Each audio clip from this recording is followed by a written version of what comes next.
बिस्मिल्लाहिर्रहमान। आज हमारा 20वां लेक्चर है और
हाँ, तो बात ये चल रही थी कि मेमोराइजेशन को आप लर्निंग नहीं कहेंगे। आप आज के दिन का सबक याद करेंगे और कल भूल जाएंगे। ये मेमोराइजेशन है, लर्निंग नहीं है। अच्छा, लर्निंग जो है वो इंटेलिजेंस भी नहीं है। एक जीनियस बंदा भी सीखते हुए हार सकता है, ठीक है। और एक एवरेज स्टूडेंट वो एक्सपर्ट बन जाता है जब उसका लर्निंग का प्रोसेस इफेक्टिव होता है। अच्छा, लर्निंग एजुकेशन भी नहीं है, ठीक है। एजुकेशन तो पूरा सिस्टम है। लर्निंग जो है ना, बस ये बता रहा है कि आपके दिमाग में क्या हो रहा है, ठीक है। अच्छा, लर्निंग परफॉर्मेंस भी नहीं है, ठीक है। देखें, कभी कभी आपको एक चीज़ अच्छे से मालूम होती है लेकिन परफॉर्म आप अच्छे से नहीं कर पाते, स्ट्रेस की वजह से, इलनेस की वजह से परफॉर्मेंस आपकी चेंज हो गई, लेकिन लर्निंग जो है ना वो उसी तरह मौजूद है। अच्छा, इसकी कुछ खासियात हैं लर्निंग की। एक तो ये है कि ये मुस्तकिल होता है, दूसरा है लाइफ लॉन्ग होता है, और ये जब तक इंसान मरता नहीं है उस वक्त तक कुछ ना कुछ सीख सीख रहा होता है। और तीसरा ये कि गोल डायरेक्टेड होना चाहिए। आमतौर पर नहीं होता लेकिन होना चाहिए। और ये एक्सपीरियंस के ऊपर इसकी बुनियाद होती है, ठीक है। और इसके अंदर जो है ना तब्दीली मुस्तकिल होती है, ठीक है। और ये आपके बिहेवियर को अच्छा इम्प्रूव भी करता है और कभी कभार बहुत ज़्यादा बुरा भी कर देता है, ठीक है। और ये इंसानों के अंदर भी होती है लर्निंग, और जानवरों के अंदर भी होता है, और अब तो मशीनों के अंदर भी होती है। अब आ जाते हैं इसकी वजह से क्या क्या चेंजेस आती हैं। ये आपकी नॉलेज को चेंज कर देता है, आपके स्किल को, आपके आदतों को, आपके जज्बात को, आपके रवैयों को, प्रॉब्लम सॉल्विंग एबिलिटी को।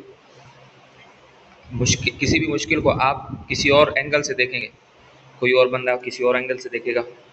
वो डिपेंड करता है आप दोनों के लर्निंग स्टेज के ऊपर। और डिसीजन मेकिंग भी मुख्तलिफ हो सकती है। देखिए, हमारा जो दिमाग है वो इस साइकिल को जो है ना कैरी करता है। सबसे पहले एक्सपीरियंस, एक्सपीरियंस के बाद फिर आपकी अटेंशन बढ़ती है, अटेंशन की वजह से आप उसको अंडरस्टैंड करते हैं, अंडरस्टैंड करने के बाद प्रैक्टिस करते हैं, प्रैक्टिस के बाद फीडबैक आपको मिलता है, फीडबैक के बाद आपके इम्प्रूवमेंट होती है, फिर लॉन्ग टर्म लर्निंग, इस तरह इसका सिलसिला शुरू हो जाता है। ठीक है। अच्छा, इसकी बायोलॉजिकल बेसिस भी हैं, मतलब ये हमारे पूरे जिस्म के अंदर एक सिस्टम है, न्यूरॉन सिस्टम, ये उसके थ्रू हो रहा होता है। ठीक है। जब आप कोई चीज़ सीखते हैं तो फिर हमारे जो न्यूरॉन्स हैं वो एक दूसरे से कम्युनिकेट करते हैं, सही, और इसकी वजह से नए न्यूरल पाथवेज डेवलप होते हैं। ठीक है। और ये आप बस सीधा जो भी हमने पहले खुलासा पढ़ा था कि भाई ये आपके ब्रेन को चेंज कर देता है, तो यही इसका खुलासा है। अब आ जाते हैं न्यूरोप्लास्टिसिटी पे।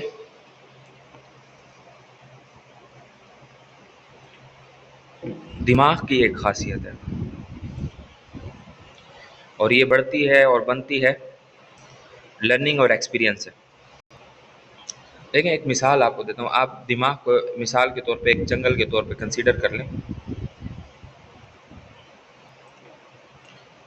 पहले दिन आप वहाँ गए तो आपको कोई रास्ता नज़र नहीं आया, आप बार बार वहाँ गए और बहुत सी जगह देखी, सही, और बार बार जाने से आपका जो ट्रायल है, आपको नए नए रास्ते मिले, तो ये आपने ट्रायल फॉर्म कर लिया, और ये ट्रायल जो है ना, ये जो है ना न्यूरल पाथवे के तौर पे इसको आप कह सकते हैं। देखें, अब साइनेप्टिक स्ट्रेंथ कैसे होता है। देखिए, जब आप किसी एक्शन को रिपीट करते हैं करेक्ट वे में, ठीक है, न्यूरॉन ए से न्यूरॉन बी की तरफ हमारी जो इंफॉर्मेशन या वो नॉलेज जाती है, ठीक है, तो न्यूरॉन ए का जो कनेक्शन न्यूरॉन बी से है ये मजबूत होता है, और बार बार आपकी ये करेक्ट प्रैक्टिस जो है ना इस कनेक्शन को मजबूत कर देती है। ठीक है। देखिए, प्रैक्टिस जो है ना वर्क करती है, अगर सही वे में आपकी रिपीटेशन हो रही है तो ये आपके न्यूरल पाथवे को मजबूत करता है, दिमाग का जो एफर्ट है, मेंटल एफर्ट, उसको रिड्यूस करता है, फिर आपको ज़्यादा जोर नहीं लगाना पड़ता किसी भी चीज़ को याद करने, या क्योंकि वो एक रिदम में चल रहा होता है, स्पीड बढ़ जाती है, एक्यूरेसी बढ़ जाती है, और दूसरी बहुत सी स्किल है वो ऑटोमेटिक जो है ना बन रही होती है। ठीक है। देखिए, दो चीज़ों में मिसकंसेप्शन होती है स्टूडेंट्स की, लर्निंग और मैचुरेशन के अंदर। लर्निंग तो एक्सपीरियंस से एक्योर होती है, ठीक है,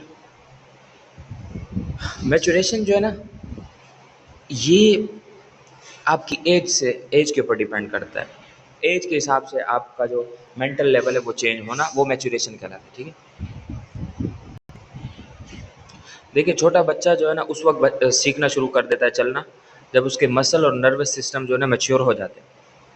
अब आ जाता है लर्निंग और नॉलेज के अंदर। नॉलेज जो है वो स्टोर्ड इन्फॉर्मेशन है, दिमाग में जो भी इंफॉर्मेशन है वो आपकी नॉलेज है, उस नॉलेज को यूज़ करना ये लर्निंग है।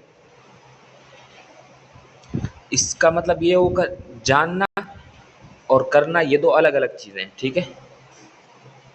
अच्छा, अब लर्निंग के भी लेवल हैं, स्टेप्स हैं। पहला स्टेप होता है कि आपको वो हकीकत याद रहती है, रिमेंबर फैक्ट्स। तो जब हकीकत याद रहेगी फिर आप उसकी मीनिंग के ऊपर आओगे, उसकी मीनिंग को अंडरस्टैंड करोगे। फिर तीसरे नंबर पे आती है आप उसकी नॉलेज को अप्लाई करते हो। फिर चौथे नंबर पर आप किसी भी प्रॉब्लम को एनालाइज करते हो, फिर आइडियाज़ को जनरेट करते हो और कोई एक नई चीज़ लेकर आते हो। ठीक हो। और जितने भी एक्सपर्ट्स हैं वो अपना ज़्यादा से ज़्यादा टाइम लेवल 4 और 6 के दरमियान रखते हैं, प्रॉब्लम को एनालाइज कर रहे होते हैं, इवोलेट आइडियाज़ कर रहे होते हैं और नई चीज़ें वो कर रहे होते हैं। लेकिन पीछे उनके लेवल 1, लेवल 2, लेवल 3 एक स्ट्रॉन्ग बुनियाद पर होता है, वो एक अच्छे तरीके से उस पर काम कर चुके होते हैं। ठीक है। एक मिसाल लेते हैं, रियल लाइफ एक एग्जाम्पल है। देखिए, पहला दिन है, आप गाड़ी चला रहे हैं। अब पहले दिन आप एक एक एक्शन सोच के करोगे कि यार किस तरह उसको स्टार्ट करना है या जो भी चीज़ है, ठीक है। लेकिन एक महीने के बाद आप ऑटोमेटिक उसको चलाना शुरू कर देते हैं। ठीक है। इसका मतलब ये कि नॉलेज जो है वो मेमोरी के अंदर नहीं है, बल्कि वो एक स्किल बन गई है लर्निंग की वजह से। अब इसके अंदर कुछ सीक्रेट नॉलेज है, और इसमें जो बड़े-बड़े साइंटिस्ट हैं वो इसको यूज़ करते हैं। देखें, आप एक चीज़ को बार-बार रीड करें, इससे आप लर्न नहीं करते, ज़रूरी नहीं है। हो सकता है कभी-कभी आप सीखें। ये उस वक़्त होता है जब आपकी अटेंशन होती है, आप आइडियाज़ को अंडरस्टैंड करते हैं और आप उसको रिकॉल करते हैं विदाउट लुकिंग, किताब बंद करके खुद अपने दिमाग में उसको इमेजिन करते हैं। फिर उसके बाद उसकी एप्लीकेशन करते हैं, और फिर एप्लीकेशन के बाद लोगों से फीडबैक लेते हैं और अपनी गलतियों को सुधारते हैं। तो उसके बाद जो है ना, उसका जो एक न्यू आइडियाज़ जो है ना वो जनरेट हो जाता है, ठीक है?